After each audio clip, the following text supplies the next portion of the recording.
வாழ்க்கையின் இரண்டு நிலைப்பாடுகளை சொல்லும் ஒரு தத்துவமான பாடல்தான் இரவும் வரும் பகலும் வரும் என்ற பாடல்.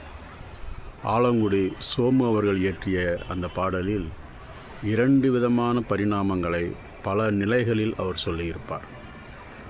இரவும் வரும் பகலும் வரும், உலகம் ஒன்றுதான். உறவும் வரும் பகையும் வரும், இதயம் ஒன்றுதான். ஒரே நிலையில் நாம் இரண்டு வகையான ஒரு சில கருத்துக்களை, செய்திகளை நாம் சந்திக்க வேண்டியிருப்பது தான் இந்த வாழ்க்கை. உடல் ஒன்றுதான், ஆனால் அதில் நான் இளமை காலத்தையும் கழிக்கின்றோம், முதுமை காலத்தையும் கழிக்கின்றோம். பயணம் ஒன்றுதான், அதில் நாம் தனியாகவும் செல்கின்றோம், சில இடங்களில் துணையாகவும் செல்ல வேண்டியிருக்கும். இப்படியாக இந்த இரண்டு செய்திகளையும் ஒரே நிலைப்பாட்டில் இரண்டு செய்திகளை புகுத்தி கூறியதில் ஆலங்குடி சோமு அவர்கள் இந்த பாடலில் சரியான வெற்றி பெற்றிருக்கிறார் என்றே கூற வேண்டும்.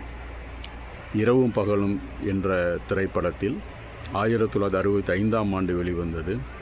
ஆலங்குடி சோமு இயற்றிய இந்த பாடலுக்கு TR பாப்பா அவர்கள் இசையமைத்திருந்தார்கள். TMS அவர்கள் தனக்கே உரிய தத்துவத்தை வெளிப்படுத்தக்கூடிய குரலிலே அமைதியாக ஆழமாக பாடியிருப்பார். அதிலே வருகின்ற ஒரு ஸ்டான்ஸா, விழி இரண்டும் இருந்தபோதும் இன்னொரு பார்வை ஒன்றுதான், வரம் தரவும் வழிபடவும் தெய்வம் ஒன்றுதான். நாம் தெய்வத்திடம் வழிபடுவதற்கும் வரத்தை கேட்பதற்கும் நிலைப்பாடு இரண்டு இருந்தாலும் கடவுள் ஒன்றுதான். விழிகள் இரண்டு இருந்தாலும் பார்வை ஒன்றுதான். இப்படியாக இரண்டு செய்திகள் ஒன்றை சார்ந்து இருக்கின்றன என்று சொல்லக்கூடிய இந்த பாடல், தத்துவார்த்தமான பாடல், என்னை கவர்ந்த பாடலில் மிகச்சிறந்த பாடல் என்றே கூறலாம். ஆலங்குடி சோமு அவர்கள் மிக குறைவான பாடலை எழுதியிருந்தாலும் எம்ஜிஆர் அவர்களுக்காக எழுதிய 1000 கைகள் மறைத்து நின்றாலும் என்ற அந்த பாடல் உண்மையிலே மிகச் சிறப்பான பாடலாக அமைந்த ஒன்று.